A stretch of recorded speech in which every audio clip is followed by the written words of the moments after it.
അപ്പോൾ ഇന്ന് നമ്മളൊരു അൺബോക്സിംഗ് വീഡിയോ ആണ് ചെയ്യാൻ പോകുന്നത്. ഏതാണെന്ന് വെച്ച് കഴിഞ്ഞാൽ OnePlus Nord 2. അപ്പം എന്ത് ചെയ്യുക, സാധനം റെഡിയാണ്, നമുക്ക് ഓപ്പൺ ചെയ്ത് നോക്കാം. അപ്പോൾ ഇതിൻ്റെ ബോക്സൊക്കെ അടിപൊളിയാട്ടോ. പിന്നെ അൺബോക്സിംഗ് വീഡിയോ അല്ലെന്ന് വിചാരിച്ചിട്ട് അങ്ങനെ കൂടുതൽ വലിച്ചു നീട്ടുന്നൊന്നുമില്ല, പെട്ടെന്ന് തന്നെ നമുക്ക് കാര്യങ്ങളിലോട്ട് കിടക്കാം.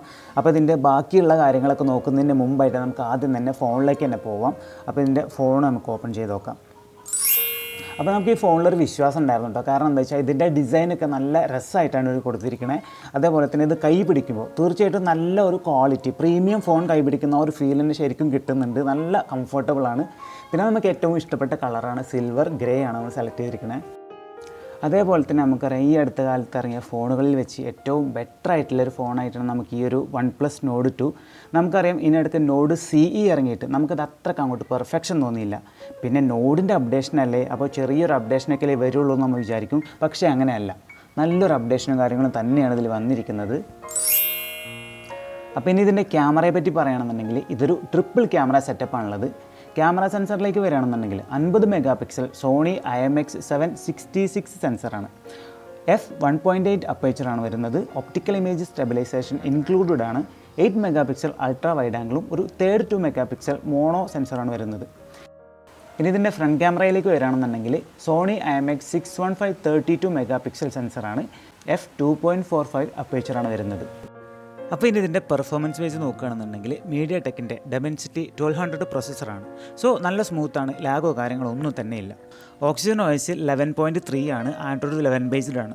അതേപോലെ തന്നെ വേറൊരു കാര്യം, പ്യുവർ ഓക്സിജൻ OS അല്ല, ഓപ്പോയുടെ കുറച്ച് നല്ല ഫീച്ചേഴ്സും കൂടി ഇതിനകത്തേക്ക് ഇവർ ആഡ് ചെയ്തിട്ടുണ്ട്. പ്രത്യേകിച്ച് ഇതിൻ്റെ ക്യാമറ സെക്ഷനൊക്കെ നോക്കുകയാണെന്നുണ്ടെങ്കിൽ Reno 6 സീരീസിൽ നമ്മൾ കണ്ട ബോക്കെ ഫ്ലെയർ പോർട്രേറ്റ് എഫക്റ്റൊക്കെ ഇതിനകത്ത് കൃത്യമായിട്ട് തന്നെ കൊടുത്തിട്ടുണ്ട്.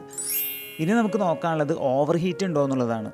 അത് നമ്മൾ ഗെയിമിൻ്റെ സെക്ഷനിലോട്ട് പോയിട്ടില്ല. ഫ്രണ്ട്സൊക്കെ പറഞ്ഞിട്ടുണ്ടായിരുന്നു 2-3 മണിക്കൂറൊക്കെ PUBG കളിച്ച് കഴിഞ്ഞാൽ പോലും 40 ഡിഗ്രിയുടെ താഴെ തന്നെയാണ് ഹീറ്റിംഗ് വരുന്നതെന്ന് പറഞ്ഞിട്ടുണ്ടായിരുന്നു.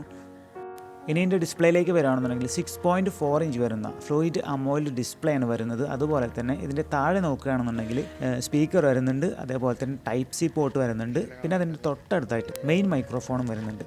പിന്നെ ഒരു സിം ട്രേ, ഡുവൽ സിം സപ്പോർട്ടുണ്ട്, മെമ്മറി കാർഡിൻ്റെ ഓപ്ഷൻ ഇല്ല. റൈറ്റ് സൈഡിൽ പവർ ബട്ടണും വോളിയം സ്ലൈഡറും, ലെഫ്റ്റ് സൈഡിലായിട്ട് വോളിയം റോക്കേഴ്സും, ടോപ്പിലേക്ക് വരികയാണെന്നുണ്ടെങ്കിൽ നോയിസ് ക്യാൻസലേഷൻ മൈക്രോഫോണും. പിന്നെ അതിൻ്റെ തിക്നെസ് വരുന്നതെന്ന് വെച്ച് കഴിഞ്ഞാൽ 8.2 mm തിക്നെസ്സാണ് വരുന്നത്. വെയിറ്റ് 189 ഗ്രാമാണ്. അതുപോലെ തന്നെ അലേർട്ട് സ്ലൈഡറൊക്കെ ഇവർ തിരിച്ചു കൊണ്ടുവന്നിട്ടുണ്ട്. Nord CE അതുണ്ടായിരുന്നില്ല. അപ്പോൾ അതേപോലെ തന്നെ കുറച്ച് ഡോക്യുമെൻറ്റേഷനും കാര്യങ്ങളും വരുന്നുണ്ട്. ഇത് അതിൻ്റെ കൂടെ വന്ന കേസാണ്, സൂപ്പറാണ്, അടിപൊളി, ക്വാളിറ്റി.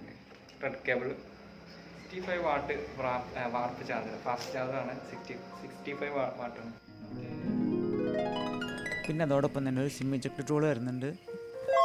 പെർഫോമൻസിൻ്റെ കാര്യം പറഞ്ഞപ്പോൾ ഞാൻ നേരത്തെ ഒരു കാര്യം പറയാൻ വിട്ടുപോയിട്ടോ. അതെന്താണെന്ന് ചോദിച്ചു കഴിഞ്ഞാൽ, മുമ്പ് Nord 2ൻ്റെ ഒരു ബ്ലാസ്റ്റ് ഇഷ്യൂ ഉണ്ടായിരുന്നു. അതെന്താണെന്ന് ചോദിച്ചു കഴിഞ്ഞാൽ, ബാംഗ്ലൂരുള്ള അങ്കുർ ശർമ്മ എന്ന് പറഞ്ഞിട്ടുള്ള ഒരാളാണ് Nord 2 ബ്ലാസ്റ്റ് ആയി എന്ന് പറഞ്ഞിട്ട് ഒരു പോസ്റ്റ് ഇട്ടിട്ടുണ്ടായിരുന്നു. അതെങ്ങനെയാണെന്ന് ചോദിച്ചു കഴിഞ്ഞാൽ, പേഴ്സിൽ വെച്ച് സൈക്കിൾ ചെയ്യുന്ന സമയത്താണ് ബ്ലാസ്റ്റ് ആയതെന്നാണ് പറഞ്ഞിട്ടുണ്ടായിരുന്നത്. അപ്പോൾ അതിൻ്റെ റെസ്പോൺസായിട്ട് OnePlus പറഞ്ഞിട്ടുണ്ടായിരുന്നു നമ്മൾ ആ ഒരു ഇഷ്യൂ ഇൻവെസ്റ്റിഗേറ്റ് ചെയ്യുന്നുള്ളത്.